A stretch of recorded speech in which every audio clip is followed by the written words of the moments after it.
తెలంగాణలో సహకార సంఘాల పాలక వర్గాల్ని రద్దు చేసి నామినేటెడ్ విధానాన్ని తీసుకురావాలన్న కాంగ్రెస్ ప్రభుత్వ నిర్ణయాన్ని సహకార సంఘాల ప్రతినిధులు తీవ్రంగా వ్యతిరేకించారు.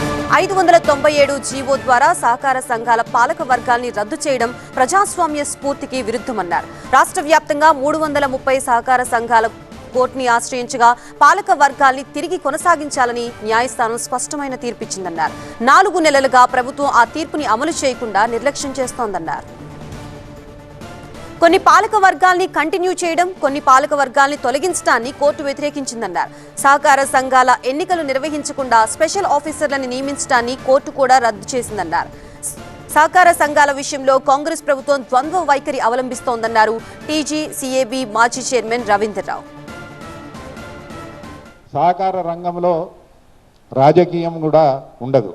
అన్ని పార్టీల వారు సహకార సంఘాలు సభ్యుల చేత స్థాపించబడ్డ సంఘాలు, సభ్యులు వారి సౌకర్యార్థం పాలక వర్గాలను ఎన్నుకొని అన్ని వారి కార్యక్రమాలకు వాళ్ళకు వెసులుబాటు కల్పించే విధంగా పాలక వర్గాలను ఎన్నుకుంటారు. కాబట్టి ఇందులో రైతులు ఉంటారు, ఇతరులు ఉంటారు. ఈ కాంగ్రెస్ ప్రభుత్వం వచ్చినాక ఇందులో ద్వంద్వ వైఖరి. కాంగ్రెస్ పాలక వర్గాలను అట్లాగే నడుపుతూ మిగతా పార్టీలో ఉన్న వాళ్ళని కూడా తీసివేస్తే దానిపైన కూడా కోర్టుకు వెళ్ళడం జరిగింది. తిరిగి మళ్ళీ నియామకం చేసుకోవడం జరిగింది. చివరకు 19-12 నాడు అందరినీ కూడా కాంగ్రెస్ వాళ్ళను ఇతరులందరినీ కూడా తొలగించబడం జరిగింది. ప్రభుత్వానికి ఇందులో ₹1 కూడా ఇందులో ఉండదు. సభ్యులు షేర్ క్యాపిటల్ కట్టి వాళ్ళ షేర్ క్యాపిటల్తోనే ఈ సంఘాలు ముందుకు సాగుతాయి తప్ప ప్రభుత్వానికి ఎటువంటి ప్రమేయం లేదు. అందుకని కోర్టు దీన్ని గౌరవించి ఇవాళ స్పెషల్ ఆఫీసర్లను నియామకం ఏదైతే చేసిందో తీసివేయడం జరిగింది.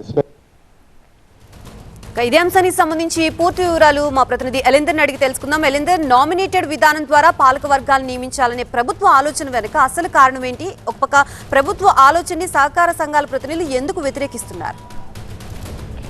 రైట్, గ్రామీణ ఆర్థిక వ్యవస్థకు వెన్నెముక లాంటి ఈ ప్రాథమిక వ్యవసాయ సహకార సంఘాలు ఏవైతే ఉన్నాయో వీటిలో నామినేటెడ్ పోస్టుల ద్వారా చైర్మన్లు, వైస్ చైర్మన్లు, డైరెక్టర్ల నియామకం అనేది ప్రభుత్వం నిర్ణయించే విధంగా ఆలోచన చేస్తుందనేది సహకార సంఘాల ప్రతినిధులు ఆరోపిస్తున్నారు. దీనికి సంబంధించి ఇప్పటికే 597 జీవోని రద్దు చేసి మునుపట్లానే ఎన్నికలు జరిపి కోఆపరేటివ్ మెంబర్లను కావచ్చు, చైర్మన్లను ఎన్నుకోవాలని చెప్పేసి హైకోర్టు తీర్పిచ్చిందని సహకార సంఘాల ప్రతినిధులు చెప్తున్నారు. ఎందుకంటే ఈ నామినేటెడ్ పోస్టుల ద్వారా రైతులకు కావాల్సినటువంటి నిజమైనటువంటి సహాయం ఏదైతే ఉందో, విత్తనాల పంపిణీ కావచ్చు, ఎరువుల అందజేత కావచ్చు, లేకపోతే సబ్సిడీ విధానంలో యంత్రాలు, మిగతా విషయాలకు సంబంధించినటువంటి అంశాలు ఏవైతే ఉన్నాయో, పూర్తిగా రైతులకు సంబంధించినటువంటి అంశాలు ఏవైతే ఉన్నాయో అవన్నీ కూడా ఈ స్పెషల్ ఆఫీసర్లు, అధికారుల పాలన ద్వారా ఏర్పాటు చేస్తే మాత్రం వాళ్ళకి అందాల్సినటువంటి సహాయ సహకారం అనేది అందదు.